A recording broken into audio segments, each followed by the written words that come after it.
അപ്പോൾ ഗൈസ് ഞങ്ങൾ കുറേ നേരത്തെ തീരുമാനത്തിനൊടുവിൽ രേശേച്ചിൻ്റെ വീട്ടിലേക്ക് പോകാൻ തീരുമാനിച്ചിട്ടുണ്ട്. അങ്ങനെ ഞങ്ങൾ ഓട്ടോയിലാണ് പോയത്. അപ്പം ഇതാണ് കേട്ടോ നമ്മുടെ ഹോസ്പിറ്റൽ. അങ്ങനെ ഞങ്ങൾ രേശേച്ചിൻ്റെ വീടിൻ്റെ കുറച്ച് മുമ്പത്തെ റോഡ് തന്നെ ഇറങ്ങി. കാരണം എല്ലാവരും ഞങ്ങൾക്ക് മൂന്നാളും കൂടെ സംസാരിച്ച് കുറച്ച് നേരം നടന്നു പോകല്ലോ എന്നൊക്കെ വിചാരിച്ചു. അങ്ങനെ ഞങ്ങൾ ചേച്ചിയുടെ വീട്ടിലെത്തിട്ടോ. ഞങ്ങൾ ചെന്നപ്പോൾ ആണെങ്കിൽ ഫ്രണ്ടിലൊന്നും ആരും കാണാനില്ല. പിന്നെ ഞങ്ങൾ വിളിച്ചു പോയി കുറച്ച് നേരം അവിടെ നിന്നേ.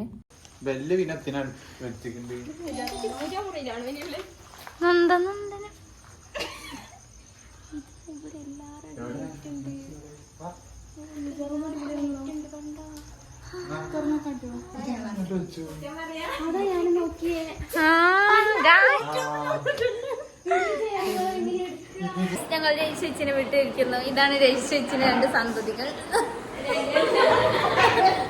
പരീക്ഷയ്ക്ക് നിങ്ങളിതാണ്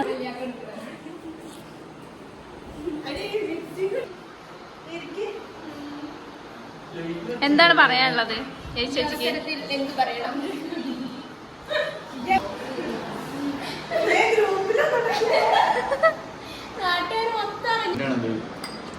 പിന്നെ ഞങ്ങൾ കുറച്ച് സംസാരിച്ചൊക്കെ കഴിഞ്ഞപ്പോഴേക്ക് ഫുഡ് കൊണ്ടുവന്നിട്ടോ. കുറേ ഫുഡ് വാങ്ങി വെച്ചിട്ടുണ്ടായിരുന്നു.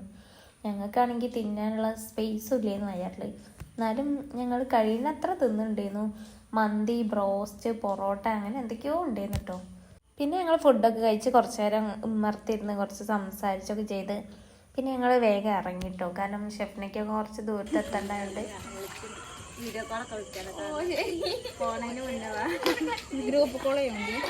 അങ്ങനെ ഞങ്ങൾ രേശേച്ചിനോടൊക്കെ യാത്ര പറഞ്ഞ് ഞങ്ങൾ അവിടെ നിന്ന് പോകുന്നുട്ടോ. രേശേച്ചി ആണെങ്കിൽ ഞങ്ങളുടെ കൂടെ റോഡ് വരെ വന്നിട്ടുണ്ടായിരുന്നു ഞങ്ങൾ പോയിട്ട്. അപ്പം ഈ വീഡിയോ ഇത്രയൊക്കെ ഉള്ളൂ ഗൈസ്. എല്ലാവർക്കും ടാറ്റ. അടുത്ത വീഡിയോ വീണ്ടും കാണാം.